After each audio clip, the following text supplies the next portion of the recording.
Oi, pessoal, tudo bom? Eu sou o Ali, criador da Oficina Renal Viva, e esse é o quadro de Frente com o Transplantado, que é uma das ideias que eu tive para falar um pouquinho sobre a doação de órgãos e a importância e o impacto que isso tem na vida do paciente, de uma pessoa que precisa e necessita dessa bênção para conseguir ter uma maior qualidade de vida. E hoje eu trouxe para vocês, para a gente conhecer um pouquinho da história e ver o quão bem o sim de uma pessoa fez na vida dessa pessoa, a minha amiga Paola, que é renal crônica, e vai contar um pouquinho da história dela para vocês, e agora vai fazer uma breve apresentação. Olá, meu nome é Paola, tenho 32 anos, sou mãe de Maria Flor, moro em Nova Iguaçu, Rio de Janeiro. Sou renal crônica desde 2018, descobri a doença renal na gravidez, durante a gravidez da minha filha. Não sabia que eu era renal. Não tive. Bom, agora eu sei que eu tive sinais, né? Mas antes eu não nem sonhava, não sabia nem o que era doença renal. E desde 2018 eu venho lutando aí contra esse doença, né? Amiga, me conta um pouquinho, resumidamente, que com o decorrer do vídeo nós vamos falar mais, mas qual foi a maior diferença para quem está pensando, mas por que doar, por que ser doador? Qual foi a maior bênção e diferença que o transplante fez na sua vida? Ah, é uma qualidade de vida surreal, né? Só de estar longe da máquina, eu fazia diálise peritoneal em casa, ficava 9 horas e 30 minutos conectado, através de um catéter, né, na barriga.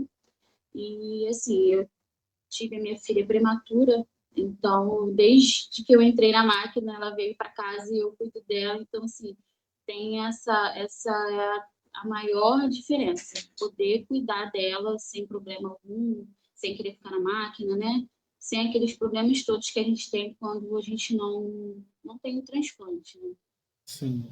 E uma das finalidades desse projeto é mostrar para você que pensa sobre ser doador essa importância, porque se não fosse esse sim de uma pessoa, se não fosse essa conscientização de ser doador de órgãos, talvez ela ainda estaria na máquina, não conseguindo cuidar como queria da filha dela e sendo muito realista com tudo que o tratamento traz, né, até muito ruim, ou já tendo partido dessa vida para melhor. No meu caso foi doação vivo, né?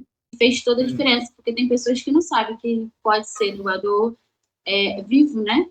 E tem gente que não sim. tem essa, acha que você tem que morrer para ser doador, e não é exatamente dessa maneira, né? E esse é mais um ponto que a gente precisa destacar. Pessoas vivas podem ser doadoras, e isso acontece muito com frequência com o rim. Mas existe todo um critério médico de exames, de avaliação, para que esse ato não traga nenhum prejuízo para ambos, tanto para o doador quanto para o receptor, mas principalmente para o doador. Então, Exatamente. se você está aí pensando em ser doador para um irmão, para a mãe, enfim, para algum parente seu, algum familiar, e tem essa dúvida, fique tranquilo que se a equipe médica aprovar a doação, é porque eles fizeram todos os critérios e têm a certeza da segurança de que essa sua doação não vai trazer nenhum problema para a sua vida. Bom, e falando um pouquinho disso, agora a gente vai falar um pouco sobre como foi a história da Paola, para conhecer um pouquinho da luta dela, que eu sempre destaco aqui. Eu não romantizo a doença, ser renal crônico é muito difícil, principalmente para quem está no tratamento de diálise, mas eu também nunca vou chegar aqui e falar para você ser um renal que só se lamenta, porque isso não vai É, trazer nada para a tua vida. Ou tu procura ser um renal e o tempo que pode se divertir, ou a sua vida vai ser só uma tristeza, porque não tem como outra pessoa ser feliz por você. Mas então, amiga, como que foi que você descobriu agora sim, de forma bem detalhada, vamos falar um pouco dessa história, como foi o diagnóstico, quais as coisas que você sentiu, como foi esse impacto da doença renal crônica na sua vida desde o início? então, eu descobri durante a gestação. Na verdade, eu tenho, né, sou portadora de uma doença autoimune chamada GESF. Só depois de tudo que eu fiz uma biópsia e descobri. Desde sempre eu tive esse problema, mas ela nunca se manifestou. Mas como na gravidez a gente fica muito sensível, né? E o meu corpo tinha que filtrar para mim e para Maria Flor, ele começou a dar sinais. Então, eu tinha muito inchaço, com 3 meses eu estava super inchado, muito enjoo, muito enjoo, muito enjoo surreal, assim, eu não conseguia comer nada. E o que mais foi assim, de fato, que ele descobriu, meu médico cardiologista descobriu, não foi nem o obstetra, foi a proteína na urina. Quando eu fiz o exame de 24 horas, que ele viu a proteína, ele falou: filha, vai direto para a emergência, você precisa de tratamento hospitalar. Eu não consigo cuidar de você aqui. Foi dito e feito. Cheguei, já internei e começo a vasculhar para saber o que está acontecendo, porque uma coisa, o hospital não sabe muito bem lidar com o renal. Sim. É complicado, não sabe. E eles começaram a ficar desesperados, chama o médico daqui, chama o médico daqui, especialista, faz todos os exames. Fiz todos os exames possíveis de doença autoimune e ninguém descobriu a GESP. E saí do hospital com um diagnóstico de crise nefrótica, sendo que eu já tinha perdido os meus 2 rins.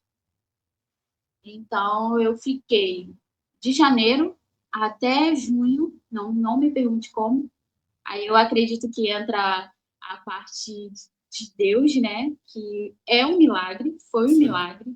De janeiro até junho, sem tratamento nenhum, com a creatinina 7, 8, 9. E eu me afogando dentro do meu corpo, de tão inchada que eu estava.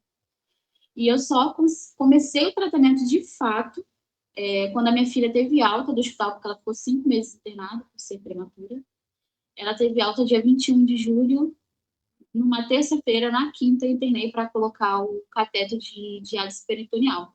Então, eu estava meio ainda conturbada, tipo, você vai ser renal, vai fazer um tratamento, só que eu nem estava ainda inteira, meio, que é isso? Eu estava preocupada com a Maria Flor sair do hospital. Quando eu me vi naquela situação, em casa, na máquina, eu falei, caraca, que é isso? Que loucura, eu acho que agora o negócio é de verdade, né? Sim. Foi quando eu entrei nos grupos, foi quando eu conheci você, foi quando eu comecei a pesquisar e entrar nesse meio. Eu falei, gente, real, eu sou doente agora. Sim. Eu tenho um diagnóstico, né? Tenho uma vida antes do renal, de eu descobrir, tenho uma vida depois totalmente diferente. E é complicado ainda, assim. Eu estou em tratamento de transplante, mas eu ainda sofro bastante com esse diagnóstico. Sim. Eu tento levar da melhor maneira possível, né? Eu tenho uma filha, eu tenho uma família, graças a Deus que cuida de mim, mas é difícil. Sim. E uma coisa que eu não entendi. Quando você começou a ter esse problema que o seu médico te indicou para um hospital, você ainda estava grávida? Estava grávida. E aí, como que foi o nascimento da sua filha? Foi devido a essa situação? Foi devido à doença renal. Aí, nessa sua internação, você já teve que ter a sua filha? Nessa internação, eu já internei, na verdade, para ganhar. Para ganhar ela, tinha que tirar de qualquer maneira, porque o meu rim estava parado. Não filtrava nem para mim, nem para ela. Maria Flor nasceu com 675 gramas. Então, assim, daí a gente já vê que o médico falou assim, o pai, a mãe está mais grávida do que a filha. Então, a gente tem que interferir, não tem como a gente manter uma gestação dessa maneira. E eu não cheguei a fazer hemodiálise no hospital, porque eles não sabiam lidar comigo. Eles não sabiam o que fazer comigo. Essa é a verdade, assim. Eles não sabiam o que fazer. É um grande problema, né? Que qualquer lugar que a gente vá, eu vejo isso muito aqui, eu moro perto de um hospital que é emergência, eles literalmente não sabem. Pode ser um hospital gigante, eles não sabem lidar com o renal. Eu fico passada. Eles têm medo de dar remédio. Exatamente, a gente sabe mais que eles. Primeira coisa que eles perguntam, você transplantou qual rim? Qual rim é transplantado? Eu falo, não, é só um, tipo assim, sabe? Sim. É uma coisa surreal, eu fico boba ainda com isso, né? Acredito que aos poucos, graças à internet, vai começar a mudar, porque tem muitos nefrologistas na internet, e eu acredito que agora isso vai mudar. Mas e mentalmente, emocionalmente, como é que você ficou? Porque Já basta o diagnóstico da DRC. E ainda tem a situação de você ter a sua filha antes do tempo. Como que você ficou na sua cabeça? Porque também foi tudo É, muito rápido, né? foi. Foi tudo muito rápido. Eu costumo dizer que é tudo muito louco, é uma coisa de maluco. E eu me vi numa situação, tipo, eu sou a filha do meio, mas eu sempre fui muito a filha caçula, né? Sim, Sempre fui muito queridinha pelas minhas irmãs, sempre cuidou muito de mim, minha mãe. Então, quando eu me vi naquela situação, eu falei, cara, eu não vou aguentar, não vou, eu vou pirar, sei lá, vou surtar, qualquer coisa, mas eu não vou aguentar passar por isso. E veio uma força surreal, que eu acredito que seja de Deus, não acredito não, é de Deus, porque eu me vi naquela situação e falei, cara, vou ter que enfrentar, sim, não tem outra saída, vou ter que ir. E eu confesso que no início eu fiquei totalmente despedaçada, né? Porque não foi a gravidez que eu imaginei, não foi nada daquilo, foi totalmente, né, surreal minha gravidez. O pessoal fala, sua experiência, cara, minha gravidez não é nem parâmetro, nem como sim, surreal. Então, assim, foi até hoje eu ainda dou uma. Cara, eu costumo dizer que quando eu descobri a doença renal, ela tirou um pedaço, uma parte da minha vida. E, sim, infelizmente, muitas coisas aconteceram depois, né, dela, assim, na minha vida, sentimental também. Então, eu costumo dizer que eu nunca mais consegui, assim, me recuperar ainda, né? sim. Mas é um dia após o outro, e eu vou seguindo, e não tem como eu deixar a tristeza bater. Se deixar entrar, já é. Sim, é muito complicado, de verdade. E para você que está assistindo a gente, você tem que entender. Ah, porque para uma pessoa foi fácil e para outra não. E é isso. Tem pessoas que vai ser mais fácil, tem pessoas que vai ser mais difícil. Eu, por exemplo, diante da Paola, eu acredito que a minha descoberta foi muito fácil. Eu não passei por 10% que a Paola passou. E a gente tem que aprender também a olhar as coisas com isso, e nós vamos falar mais para frente sobre o transplante, principalmente na questão do transplante. Entender que podem coisas ruins acontecer, pode ser uma recuperação demorada, pode ter intercorrências. Tudo que a gente faz no nosso tratamento e em toda a nossa doença, a gente tem que ser muito realista. Não comprem ideias de perfeição. Eu falo sim de um lado que a gente tem que ter, mas eu não apoio a ideia de perfeição também. A realidade de que a Paola está contando dela acontece com muitas outras pessoas renais. E principalmente eu e a Paola somos do Rio, e principalmente para quem é de cidades mais precárias, né? Eu fico pensando isso. Como deve ser para essas pessoas? E, amiga, como foi para toda essa situação na sua família? Como isso afetou a sua Ah, família? Que é outro ponto que, infelizmente, a DRC traz, né? é, a família sofre junto, né? Sim, Com certeza, sim. A minha mãe, o tempo todo comigo, né? Minha mãe, uma força, eu quero ser a metade do que ela é. É sim, uma força surreal, porque sofre, né? Todo mundo sofre, quando todo mundo me viu naquela situação, cara, e agora? Todo mundo não tinha conhecimento, né? sim. Porque, sei lá, eu nunca tinha escutado falar sobre renal, Infelizmente. cara. Eu nunca tinha escutado falar nada sobre isso. Até acontecer comigo. Aí eu costumo dizer, eu falava com o meu. Tudo que passava na televisão tinha alguma coisa de Sim, renal. E eu falava, pô, como agora? Tudo agora fala, depois, né, do que eu sim, descobri. Então, assim, a minha família sofreu bastante, eles sofreram junto comigo e estão comigo desde sempre. Minha mãe, então, assim, eu não tenho nem palavras para descrever a força dela. sim, Recentemente eu tive uma internação, né? sim. E ela foi no hospital todos os dias, cuidando de mim, cuidar de mim, cuidou de mim, cuida de mim. Ela é surreal. Minhas irmãs também, eu tenho que falar, assim. O pai da minha filha também é muito parceiro comigo, muito amigo, né? E é isso, a minha família está comigo, graças a Deus, porque tem família que abandona. Sim, infelizmente. E você chegou a sentir algo que é muito comum entre nós janais, que você estava incomodando, que você era uma pedra no caminho dessas Ah, pessoas? até hoje, né? Eu não posso respirar diferente, que a minha mãe diz, tá passando mal? Tá acontecendo alguma coisa?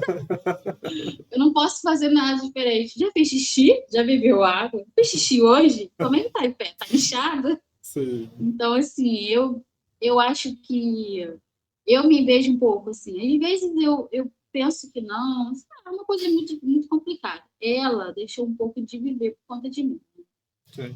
Mas Essa é a verdade. como isso te afeta emocionalmente? Você tem algum efeito emocional em você? Bem, eu não posso chorar, né? Tipo assim, eu me seguro muito para não. Vou acabar chorando, porque eu sou chorando. Eu me seguro muito para assim, não parecer para ela que eu tô triste, que eu tô chateada. Assim, isso mexe comigo, né? Porque aí eu tenho sempre que estar ali firme, né? Para Sim. mostrar para ela que eu tô bem. E nem sempre a gente tá bem. E falando sobre isso para quem está assistindo a gente, até para você, amiga. Eu não cheguei exatamente a ter essa sensação. Eu tive um pouco com a minha irmã, que foi que muito cuidou de mim. Mas a gente não é essa pedra no caminho deles. Hoje eu tenho um irmão que é renal, né? Faz hemodiálise. E antes eu tive uma irmã. Mas a experiência de hoje conta muito mais. A gente tem o prazer de estar ali ajudando. A gente tem o prazer de estar fazendo tudo por aquela pessoa. Então, eu tenho certeza que a sua mãe e sua irmã jamais passaram pela cabeça delas que, ai meu Deus, que coisa chata, que incômodo. Não. É com o maior prazer que a gente faz, e eu posso dizer porque é com o maior prazer que, se meu irmão está no hospital, eu vou visitar ele. Se ele precisa de algo, eu vou. Se ele está com problema na diálise, eu tento buscar resolver. Quando ele estava internado, eu saí procurando clínica urgente para ele sair do hospital. Então, se você também sente isso, não precisa sentir. E você não é uma pedra no caminho e nem na vida de ninguém. Mas é uma realidade que acontece, né, amiga? E é seguir a vida, tá fora do nosso controle, não tem como a gente controlar. Minha mãe ontem mesmo falou isso. Deus, por que comigo? Por que? Logo eu. Sempre, né? Porque a minha filha. Porque aí Deus falou com a minha mãe. A gente aqui é muito religioso, né? Deus falou com a minha mãe. Por que não a sua filha? Se pode ser, né, qualquer pessoa. A doença não Sim, escolhe. pois é. Entendeu? Então, assim, a minha família está sempre comigo, todo mundo está sempre comigo, assim. Por mais que eu ainda tenha um pouco desse sentimento de estar atrapalhando, né? Eu sempre tenho assim, ai meu Deus do céu, estou atrapalhando minha mãe ia fazer isso, não quer ir porque eu tô aqui, entendeu? Então, assim, mas eu sou grato porque eu acho que se não fosse elas, ia ser muito mais difícil, né? Sim, com certeza. E é comum, e para você que pode, tem condições, faça a terapia. Que na terapia é mais É fácil verdade. trabalhar essas situações. E, amiga, um ponto que eu acho extremamente importante, até para mim que estou te escutando, como foi a sua diálise peritoneal? Como é o tratamento? O que que mudou na sua rotina? Porque eu não vivi essa situação, né? Não passei pela peritoneal e eu tenho muita curiosidade de saber como é a diálise peritoneal e o quanto isso impacta na vida da pessoa. Como foi para você conviver com esse tratamento dentro de casa? Então, a peritoneal tem duas modalidades, né? A manual e na máquina. Eu comecei com a manual, fiz treinamento na clínica, né?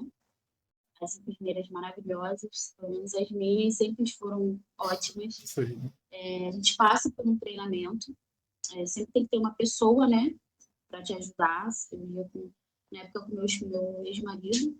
É, é um catéter que fica na barriga, é visível, né? Igual da diálise, da hemodiálise, só que é colocado na barriga, usa o peritônio, né? É uma membrana que cobre os órgãos.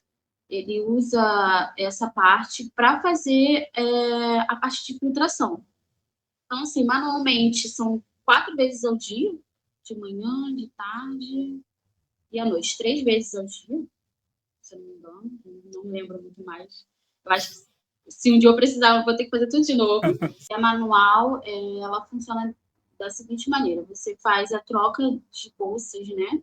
A gente ganha uma bolsa de glicose, na verdade. Aí você, através do catéter na barriga, entra no seu peritônio. Você fica com a barriga bem grandinha.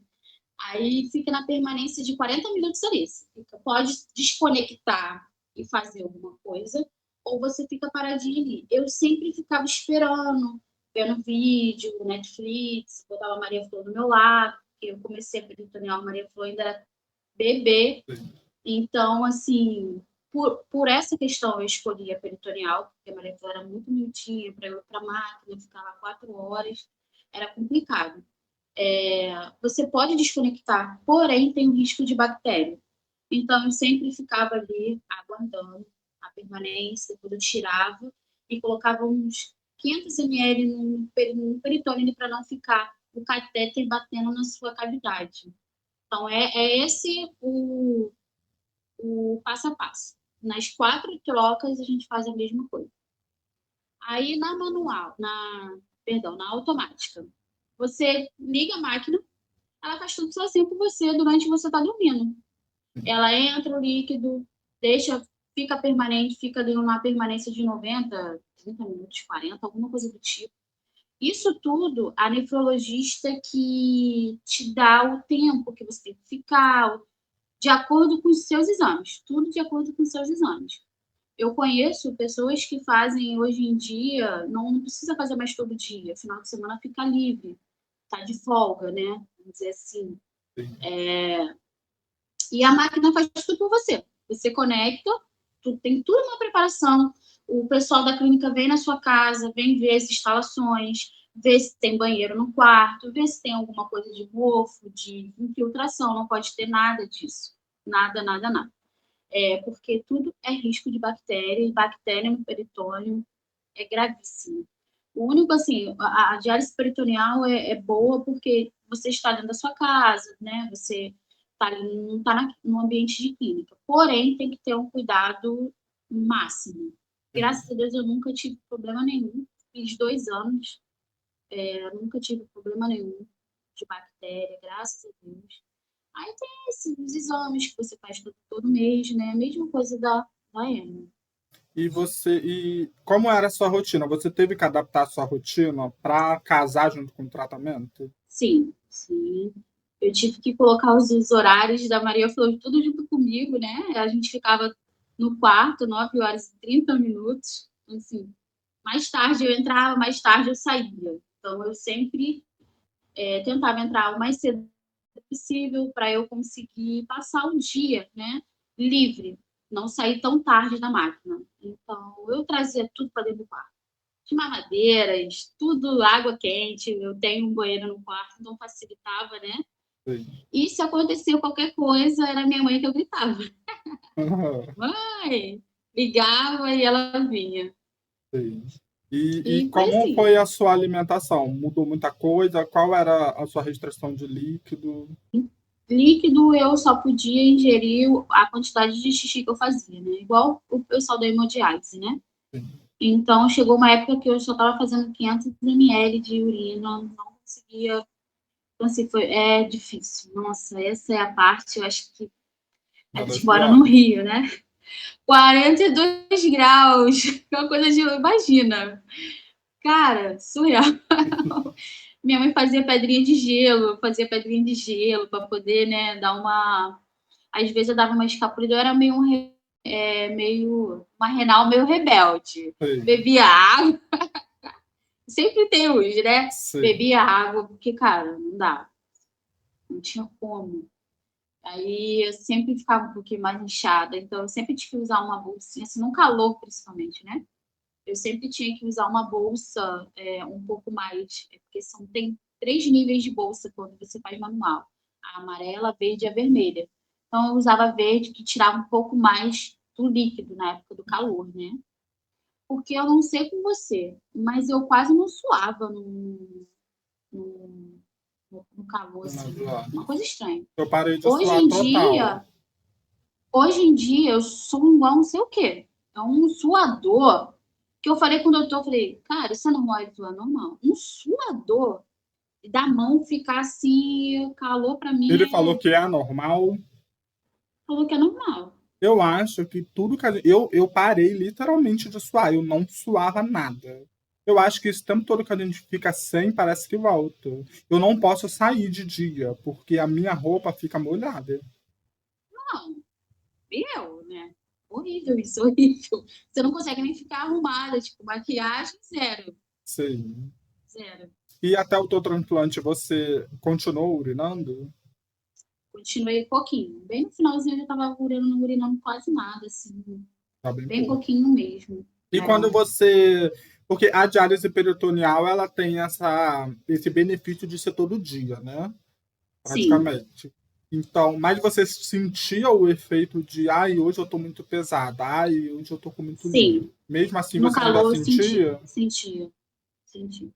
Principalmente no calor, porque eu bebia água. Eu não deixava de beber água, não. Sim, eu dava uma maneirada, mas eu bebia. Porque não dava, não tinha como. Eu não conseguia me controlar, né, nesse quesito. E isso é um ponto que importante de eu falar. Eu gravei um vídeo ontem que eu postei.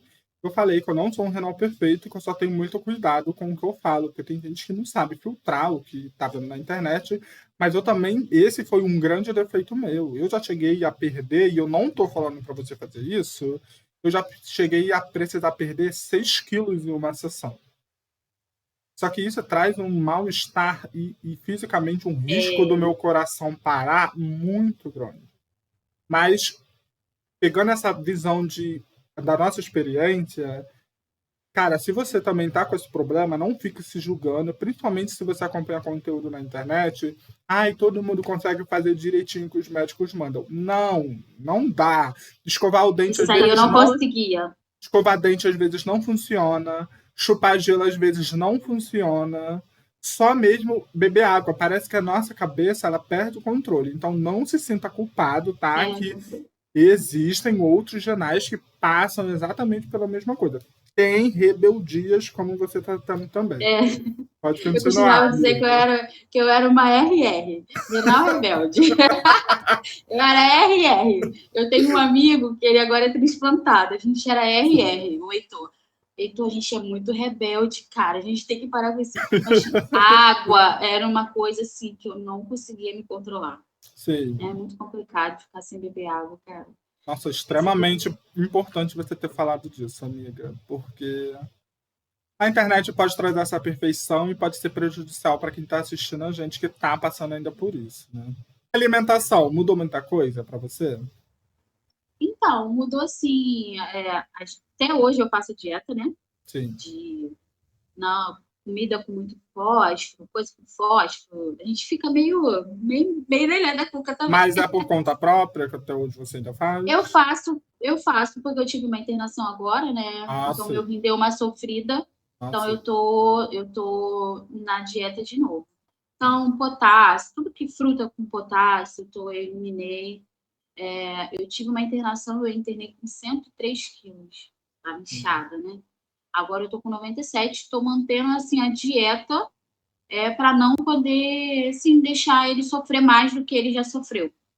Sim. Então, Mas na evito de época da refrigerante. peritoneal, você sentia muito impacto da alimentação na tua vida? Não sentia tanto impacto porque a gente faz a diálise todo dia. Hum. Então, assim, meus exames sempre estavam muito bons, muito bons. Cara, a doutora falava, nossa, seus exames estão ótimos, maravilhoso. Então, assim, então eu sempre me dava um luxo de não Sim, ficar naquela grilação de... Porque a gente fica meio, né? A gente sim. fica meio não, a gente fica totalmente grilado de comer alguma coisa, chocolate. Meu Deus, eu tinha medo de comer chocolate por causa do potássio. Meu Deus, eu tenho um ataque no coração. Então, assim, sempre tive esse medo. E lembrando, minha mãe também, né? Então, a minha mãe sempre me controlava ali. Então, Sim. a gente criou esse hábito engraçado que todo mundo criou esse hábito aqui em casa. Então, Aham, assim, todo mundo entrou na vibe, entendeu? sim. E quando você estava conectada na máquina, qual era a sua sensação, mentalmente e emocionalmente? Como você se sentia?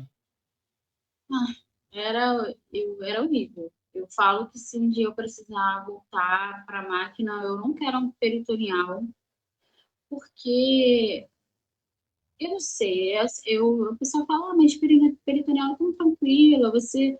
Mas é dentro da sua casa. É, assim, quando eu vim do transplante, eu não conseguia mais dormir no meu quarto. Ah, mas é bobeira. Não é bobeira. Não é bobeira. Quando eu cheguei, eu falei, pai, quando eu chegar em casa, eu não quero ver a máquina. Se eu boto ela dentro da caixa, eu não quero ver mais. É uma coisa assim, entendeu? Então, assim, eu passei muita coisa dentro do quarto grudado na máquina.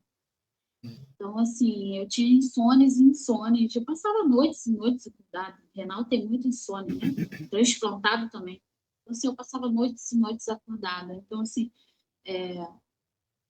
tem seu prós e contras. E eu Sim. não quero, eu sinceramente não quero ver assim, mas você vai ter que ir lá para a máquina tirar o teu sangue todo e vai ter que ficar de catéter e fístula. Eu falei, gente, eu passei por isso, assim, não tem como você medir a minha dor. Só eu sei o que eu passei em 9 horas e 30 minutos grudada numa máquina. Sim. E às vezes eu levantava e ficava andando para lá e para cá no quarto, falava, Jesus, que loucura é essa que eu estou vivendo na minha vida. Sim. Então, assim, é complicado. Você fica com um sentimento de você não serve. É feio como falar. Mas você fica assim, um sentimento de você não sirva mais pra nada. Tipo, Na realidade. entendeu? Sim. É E complicado. você já chegou a passar mal durante o tratamento? Passei. Já passei mal. E como que foi? SOS, minha mãe, né? Mas Na muito época, mal eu mesmo? tinha muita cãibra. Nossa, era todo dia. Muita cãibra, muita cãibra. Eu tinha muita ânsia de vômito, porque o Sim. líquido entrava. E é horrível você ter aquela sensação de estufamento na barriga, né, o tempo todo. Eram 2 litros dentro da sua barriga, imagina. Sim. E quando a bolsa, se você extrapolava, a bolsa era um pouco mais, aí era 2,5 litros, 3 litros, entendeu? Sim. E quando saía mais ainda, travou, né? Saía mais ainda de líquido. Então, assim, não era uma coisa fácil. Não é... O pessoal pinta peritoneal também como uma É. coisa maravilhosa, não é isso. Sim. É, realmente é aquilo, né? Tudo tem seus pós e contras, até o Sim, transplante que a gente vai falar daqui a pouco também exato. tem seus prós e É. contras, e a gente tem que estar atento à realidade com o pé no chão. E diante de tudo isso que você passou, como que foi o seu processo de começar a conhecer o transplante? Aí começou aquela corrida com o tempo de emagrecer, né? Porque eles só iam fazer o transplante se eu emagrecesse um pouco mais. Sim. Então eu comecei naquela correria, vamos lá, vamos dieta, mais dieta, né? E caminhada, e eu consegui emagrecer e chamaram a gente para fazer o transplante. Porque também não é uma coisa tão simples quando é doador vivo, não. Tipo assim, Sim. vou doar o meu rim para você, vamos lá comprar. Como que foi esse processo de vocês? Quais exames? Não quais Todo, exames, porque isso são não é muito todos, do nosso é, interesse. Mas como que foi a rotina? Quantas vezes vocês precisavam ir no várias médico? vezes, várias vezes. Qualquer coisinha que dava alteração, tinha que repetir de novo. Foram 3 meses, 3 a 4 meses só de preparação. Não foi coisa rápida, não. De 3 a 4 meses para preparação. Aí depois veio a questão de emagrecimento, eu tive que emagrecer. E aí foi quando eu consegui atingir um peso que ele falou assim: agora dá pra gente, né, operar, mas vamos esperar mais um pouco. Ah, meu Deus. Ainda não é. Aí um belo dia falaram: ó, surgiu uma vaga e vai ser tal dia. Foi dia 22 de julho de 2019. A gente internou. No caso do meu doador, foi por vídeo o deles, né? Só uns buraquinhos. Que é uma cirurgia Por... menos invasiva. Isso. A meu não. Foi totalmente aberto, né? Mas não foi tão rápido assim como as pessoas.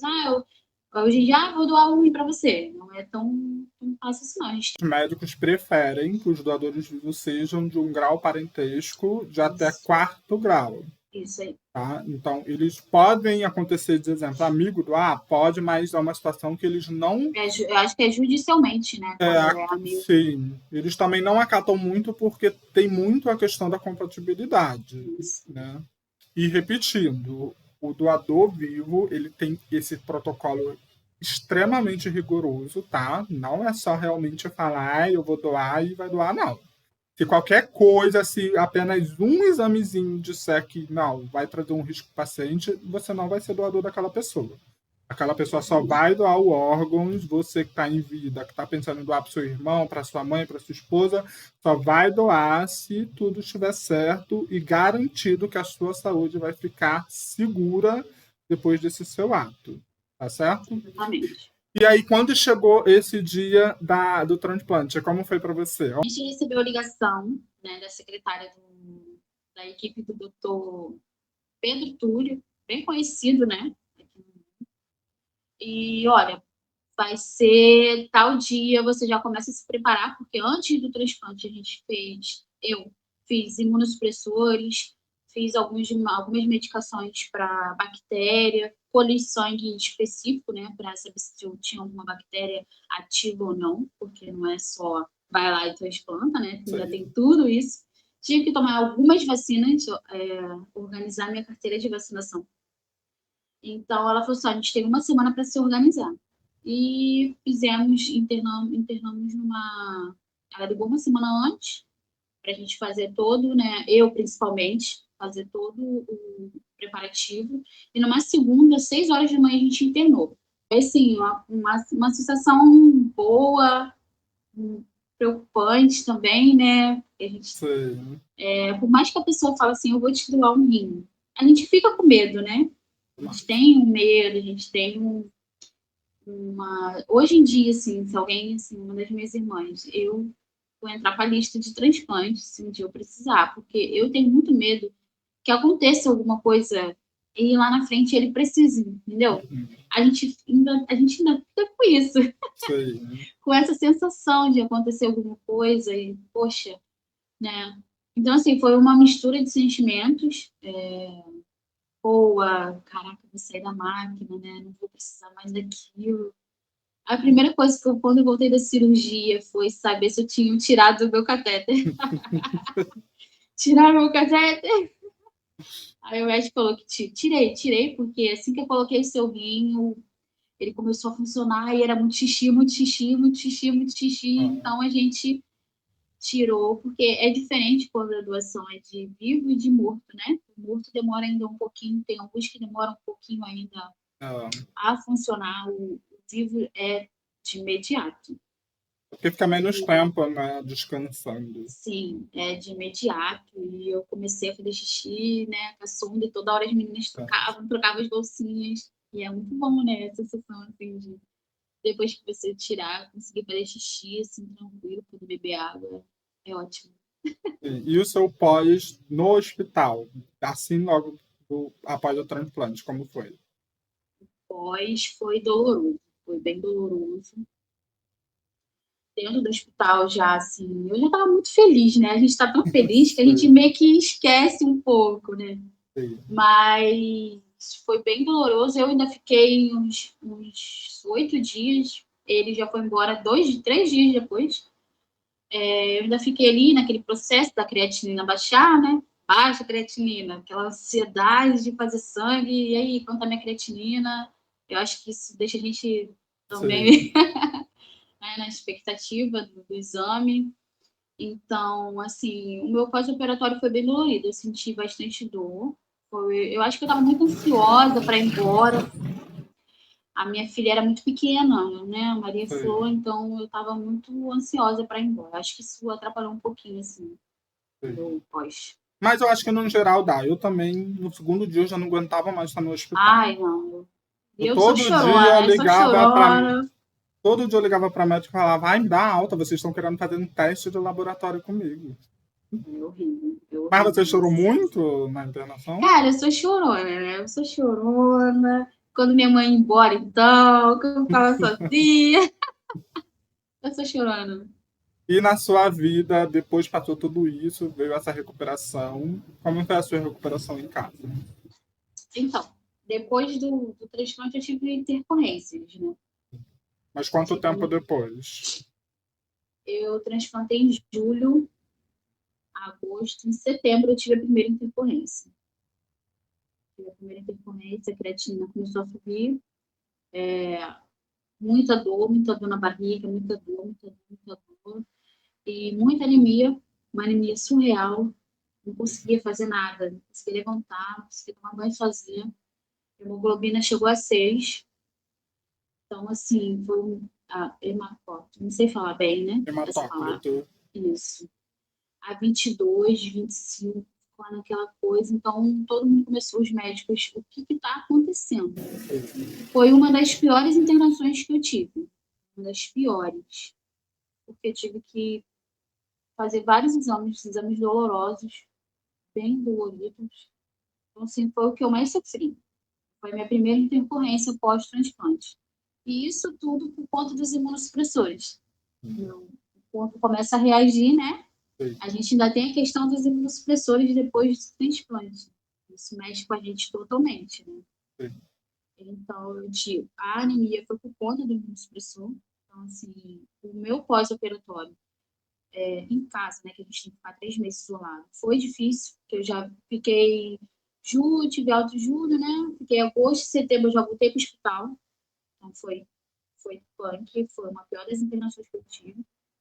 Então, assim, o pós-operatório foi difícil, pós-transplante, né? Eu tive algumas intercorrências, então foi complicado. Tem quantos anos mesmo? Agora eu fiz 4 anos, de julho. E além dessa intercorrência, esse tempo todo, sem essa recente, você teve alguma outra? Eu tive várias intercorrências. Quantas no total, mais ou menos? Eu tive setembro, novembro, março, 5. 5. 5 Contando com essa última. com essa última. Sim. E essa última, como que foi? Essa última foi difícil também, né? Eu tive uma infecção simples de urina, fiz 7 dias de antibiótico, pensamos que ó, tudo bem, né? Fiz antibiótico, tá tudo ok.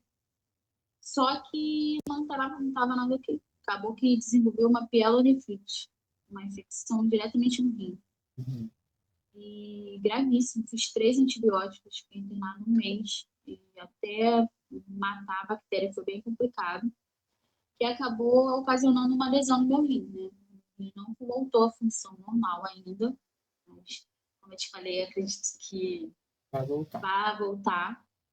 Então, assim, essa foi bem dolorosa. Minha filha já estava bem já mocinha, né? Entendendo tudo. Então, fiquei um mês trancada, um mês sendo furada, um mês passando por vários exames, um mês de um acesso profundo, que a gente sabe que é doloroso, Sim. terrível, né? Foram várias tentativas para pegar. Eu estava tão desidratada que me furaram aqui umas 3 vezes, aqui na virilha e nada. No final de tudo, não conseguiram pegar o acesso profundo, pegaram uma periférica aqui. Assim, foi bem doloroso. Um procedimento que era 20 minutos, durou 1 hora, 2 horas. Minha família estava lá, então, assim, foi uma coisa bem difícil, foi uma internação bem chata, assim. E, assim, teve a questão da creatina estar muito alta, né? O medo de voltar para a máquina, é um medo surreal de voltar Muito para a máquina. grande. E a médica entrava no quarto, eu falava, é agora que ela vai falar, é agora. E a gente tenta ter fé, né? A gente, não, vai dar tudo certo, não, Jesus, vai dar tudo certo. Só que, assim, o medo é medo, não tem como, né? Só a gente sabe que a gente passou e voltar para a máquina é doloroso e complicado. Sim, Então, foi porque bem a gente complicado. é aquilo que a gente tem que sempre botar em pauta, né? O transplante é um tratamento, né? Infelizmente não é uma cura. Né? Ele Exatamente. vai trazer uma qualidade de vida, mas infelizmente não é. Ai, ó, Não, não se preocupa mais. e fora aquelas coisas assim, você não bebeu água. Você não bebeu água. Gente, pelo amor de Deus, a gente Sim, bebe água. Só que a gente é imunossuprimido. Qualquer coisinha a gente fica com qualquer coisa. A infecção que eu tive quando descobriram era uma infecção simples que qualquer mulher tem, Sim. só que no meu caso se tornou, entendeu? Uma coisa assim, surreal. Mas não é questão de não beber água, não é somente isso. Sim. Essas coisinhas assim também te deixam um pouco, pelo menos eu, né? Vai desgastando. Exatamente. E é importante falar isso, não é que a gente está falando para você não transplantar ou ruim do transplante. A gente Exatamente. não pode pintar uma realidade de que o transplante é perfeito, porque pode acontecer com pessoas muitas coisas. Pessoas que eu, por exemplo, eu tenho 10 anos de transplantado, eu nunca senti nada, eu nunca me internei a não ser para fazer a ligadura da minha fístula. Mas a Patrícia, no pós-transplante, teve 5 intercorrentes. Então, o que a gente está querendo deixar claro é transplante sabendo que coisas podem acontecer, porque isso vai diminuir até mesmo o impacto que todas essas intercorrências, se vierem a acontecer, na sua vida, na sua cabeça. Porque se você só comprar a ideia, e eu já vi isso de uma amiga pessoal que dialisou comigo, se você só comprar a ideia de transplantar e acabou, é perfeito, como muita gente fala por aí, essa minha amiga foi nessa onda, ela infelizmente perdeu o rim, teve que fazer várias cirurgias de emergência, inclusive fazer a retirada do rim dela, e hoje ela é extremamente traumatizada e ela nem quer saber de transplante de rim. Mas eu acredito nessa questão. Pintaram transplantes como se fosse uma cura, e que depois do transplante é só mil maravilhas, mas para umas pessoas é e para outras não é. E isso só, desculpa, não tem nem médico para explicar isso. É só Deus que sabe. Porque tem gente que os exames dão muito bons para fazer o transplante e infelizmente tem intercorrência depois. Então, tá além do que a gente enxerga aqui, tá além do que a gente pode ter controle. Infelizmente, são coisas que acontecem. Então, esteja preparado para tudo. Sim, a maioria das pessoas vão ter um sucesso no seu transplante. É uma parcela pequena de pessoas que tem muitas intercorrentes, mas é uma parcela que precisa ser considerada. Porque se você só for achando que você vai sair do hospital como se você tivesse ganhado na Mega Sena, desculpa, mas a sua cabeça vai explodir de um jeito que Deus te proteja de não ter uma doença mental muito grande a ponto de fazer uma besteira contigo mesmo. Qual foi a maior diferença, amiga, que você sentiu da época que você estava na peritoneal para agora com o transplante? Incluindo tudo. Na sua rotina, na sua liberdade alimentar, na sua liberdade líquida. Qual foi a maior diferença que você sentiu? Totalmente, né? Tipo assim, na máquina a gente fica travada, né? O tempo Sim. todo, 9 horas e 30 minutos, né? Você não pode nem nada. Levantar de madrugada, não quero mais. Vou levantar e ficar andando dentro de casa. Não tem como, né? E hoje em dia, não. Hoje em dia, assim, eu acho que a maior diferença para mim, porque eu falo muito da Maria Flor porque eu vivi isso com ela, né? Ela estava muito pequenininha quando ela veio para casa e eu entrei na diálise. Então, assim, eu poder levantar sem preocupação, socorrer quando precisar, cuidar, levar no banheiro, né? Para mim fez toda a diferença, porque era a realidade que estava vivendo naquele momento e a realidade que eu vivo hoje também. Então, assim, é de ter essa liberdade. E quando a gente está na máquina, pelo menos na peritoneal em casa, a gente não tem. Você não pode ficar sem fazer o tratamento, né?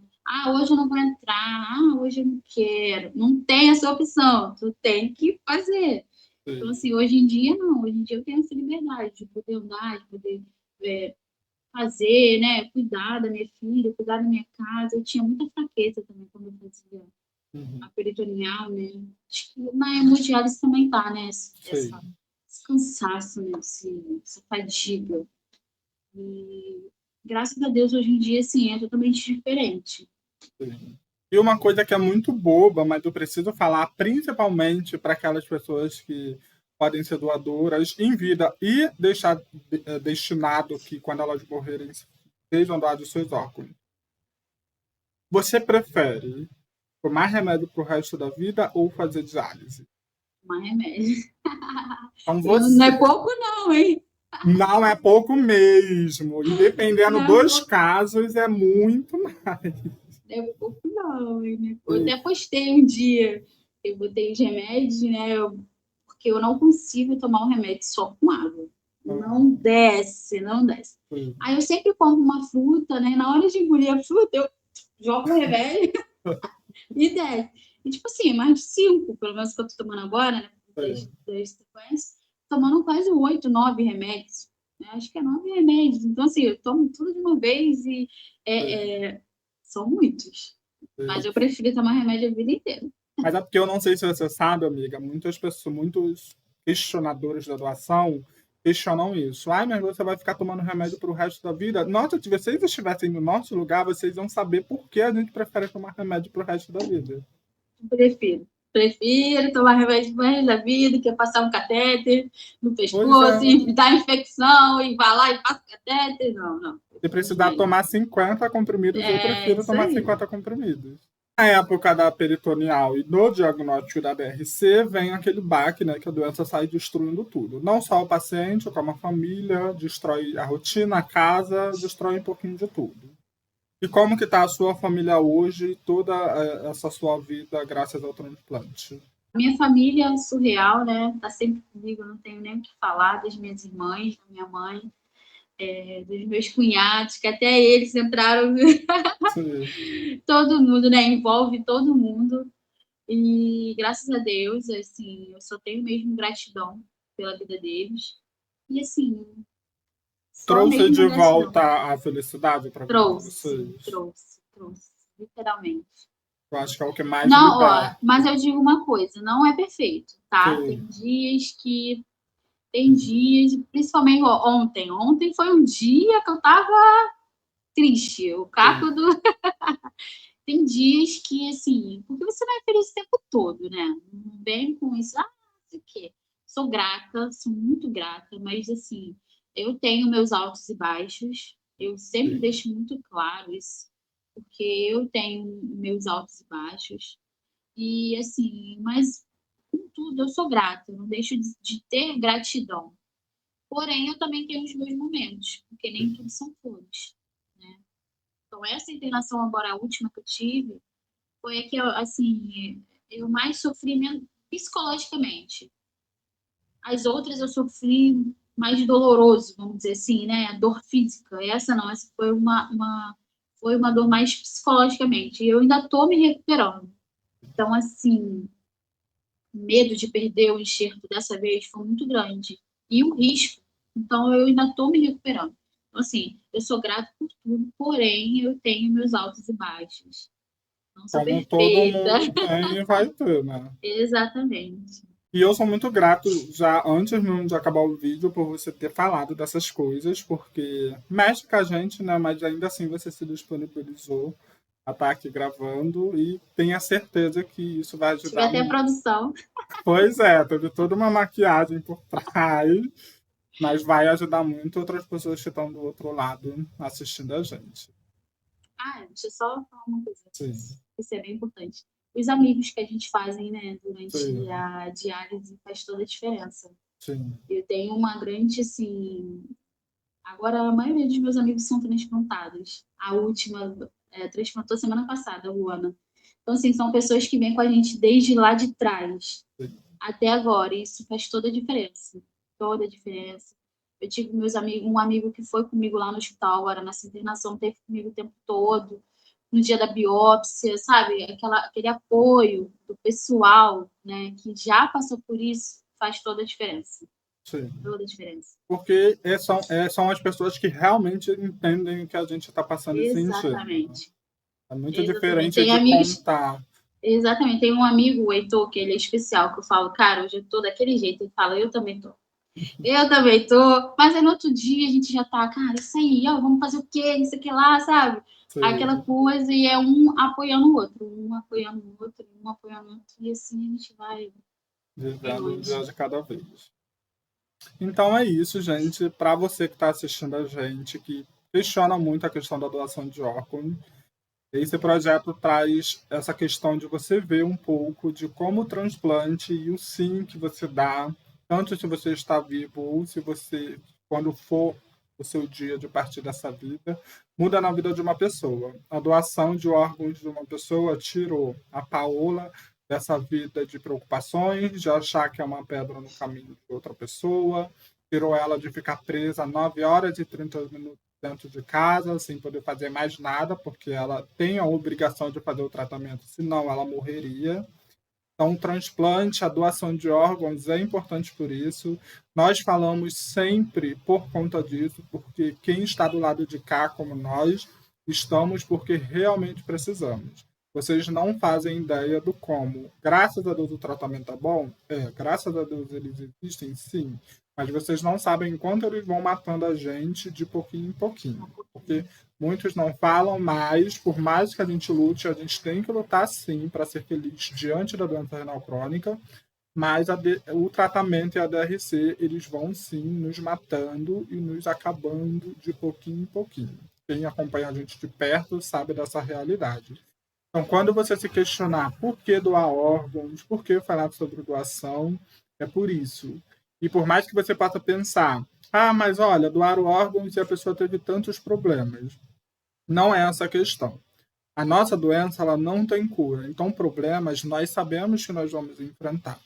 E diante de todos os problemas, por exemplo, que a Paola passou, ela hoje tem ainda essa liberdade.